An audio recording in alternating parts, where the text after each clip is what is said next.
तर पुणे पब प्रकरणी पोलीस चौकशीत नवी माहिती समोर आली आहे। ड्रग्ज पार्टीत गैर चालक देखील होते, गॅरेज चालक देखील होते, चायनीज गाडीवाले देखील सहभागी झाल्याचं कळतंय। गॅरेज चालक असतील तसेच चायनीज गाडीवाले सहभागी होते। पुण्यात इव्हेंट मॅनेजरच्या माध्यमातून ही पार्टी देखील ठरली होती।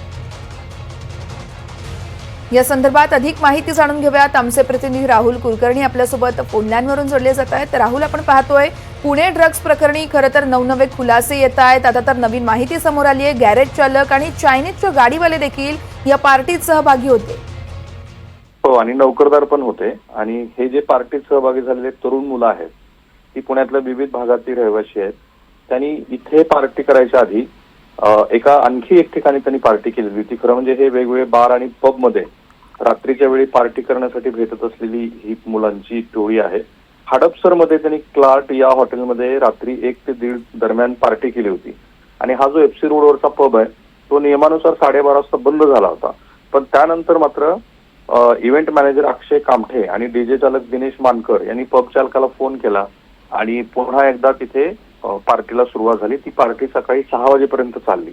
आता या पार्टीमध्ये चायनीज सेंटर चालवणारा, कुणी नोकरी करणारा, अशा पद्धतीचे वेगवेगळे लोक या पार्टीमध्ये सहभागी झालेले होते। यांनी 80 ते 85 हजार रुपये खर्च केले असं म्हणतात।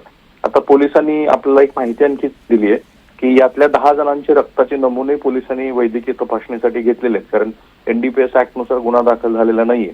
आणि त्याची तपासणी करून पुढच्या 48 तासामध्ये अहवाल आल्यानंतर एनडीपीएस अंतर्गत गुन्हा दाखल होईल।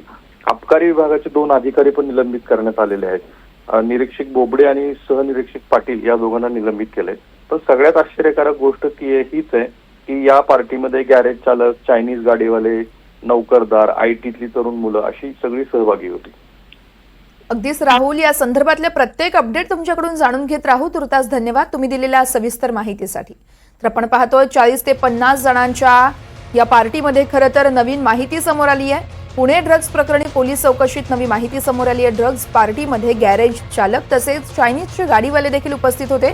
पुण्यात इव्हेंट मॅनेजरच्या माध्यमातून ही पार्टी ठरली होती। 40 ते 50 जणांच्या एका टोळक्यानं ड्रग्ज पार्टी केल्याचं कळतंय।